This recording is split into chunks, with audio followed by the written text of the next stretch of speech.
দুদিন আগেও তাকে বলা হয়েছে যে রাস্তা দিয়ে খালি ঘুরে, সে আজকে ফ্যান লাগাই দিতেছে ক্যান্টিনে, কারণ তোমার ভাইয়েরা বোনেরা বসলে সেখানে বাতাস পায় না, সেই বাতাস খাওয়ানোর জন্য তুমি ব্যবস্থা করলে।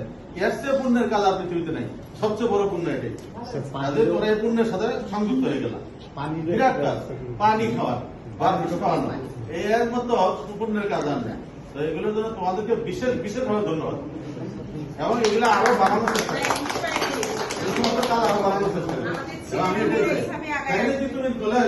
যে শহীদ তিতুমিরের যে স্মৃতি, এই স্মৃতি কথাটা যখন মুখ দিয়ে উচ্চারণ করবা তখন অর্থটা সুন্দর হবে, যে হ্যাঁ শহীদ তিতুমিরের শিক্ষাকে তারাও কাজে লাগাইছে।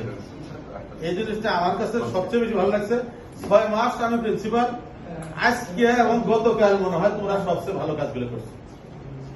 তোমাদেরকে আমি একবারে অন্তর থেকে এই কথাটা বললাম, এবং তোমাদের দ্বারা আরো ভালো কাজ তিতুমির কলেজে সংগঠিত হোক, তিতুমির কলেজের নামটা চিরকাল বজায় রাখো, এবং এই ধরনের এই যে পরিবেশটা এটা যেন আরো সুন্দর ভাবে অক্ষুণ্ণ থাকে, সেই জন্য আমি মহান আল্লাহ তাআলার কাছে কামনা করি তোমাদের এই বুদ্ধি শুদ্ধি এবং লেখাপড়া আল্লাহ আমার মান বৃদ্ধি করে দেয়, এই দোয়া করি। ঠিক আছে।